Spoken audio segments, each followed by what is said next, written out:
One body, two heads, 6,000 bad edits.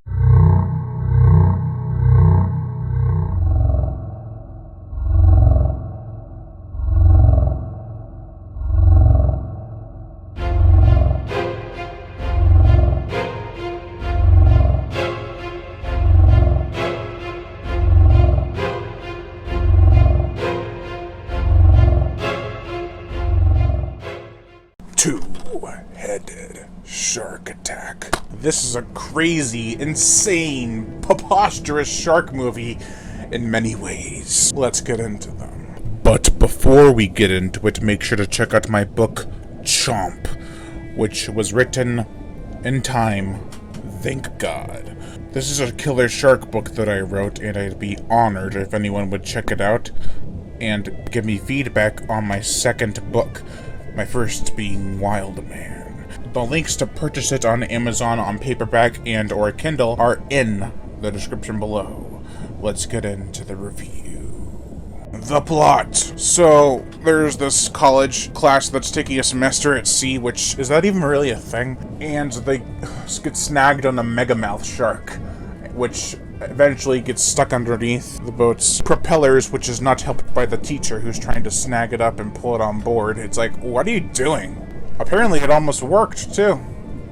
What? Anyway, they eventually have to find land while one of the captain on the boat has to make repairs. Of course, she's a skimpy blonde. Anyway, they go to the island where they look for parts. Meanwhile, something is attacking the boat and the island, which in of itself is sinking, because it's not really an island as much as it is an atoll. Great. The ongoing story makes no sense whatsoever.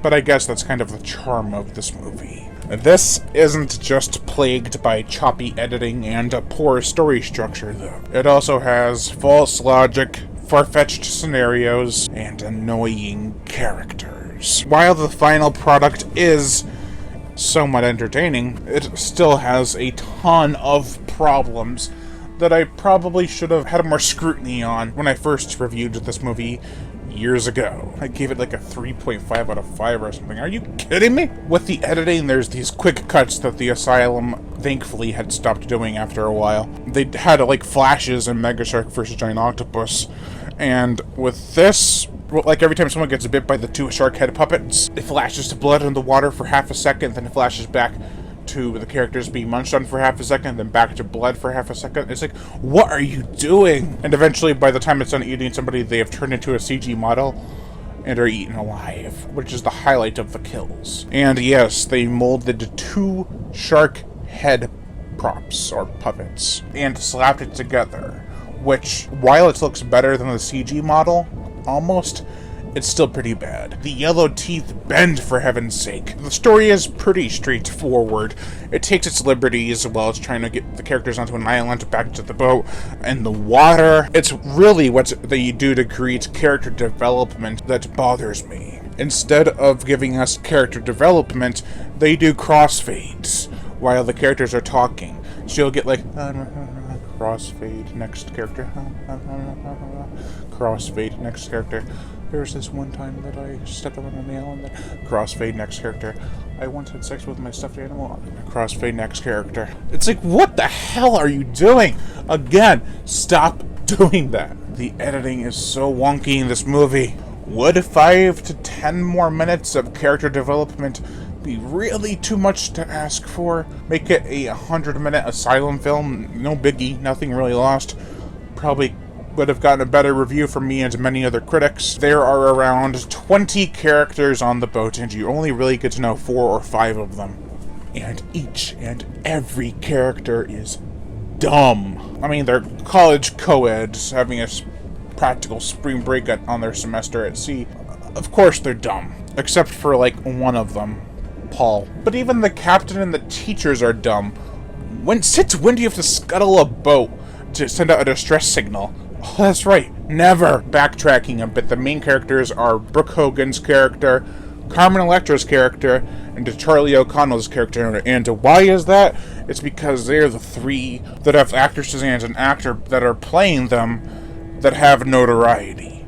They're the most famous ones in the movie. They're the main draw in. The most annoying character in this movie isn't even the comic relief. It's the Barbie doll blonde who finds a gun and at the last possible second uses it to fight the two-headed shark. What are you doing? I did find the dumb comic relief character to have some great comeuppances throughout. That, along with Hulk Hogan's daughter punching him in the face, was well worth the price of the DVD. No, it wasn't. The gore, the effects, the kills are decent, I'm not gonna lie. There are some highlights, like with one guy getting one of his legs bitten off, then he gets flung into the air by the shark's tail, and the two-headed shark jumps out of the water and chomps down on him.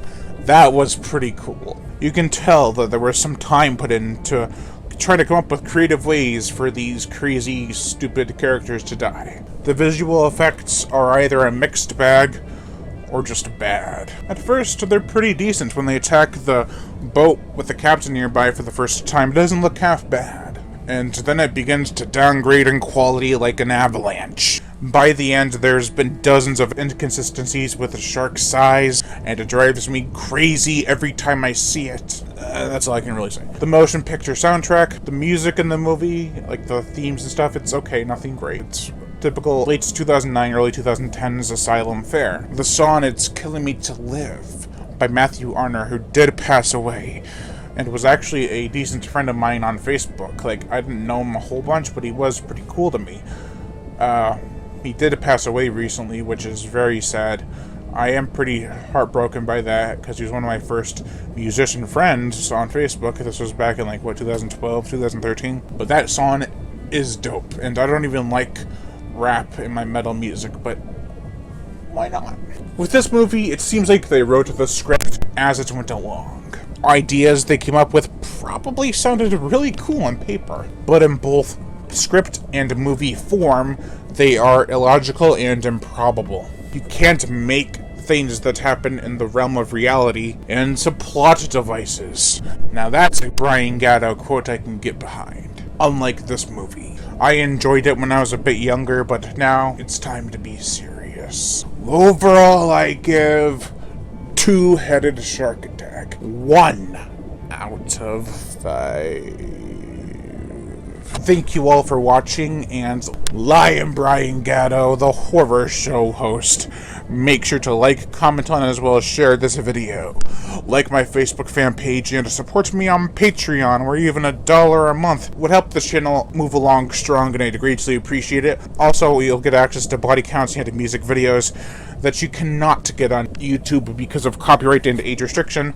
Also, hit that notification bell, and as always, subscribe.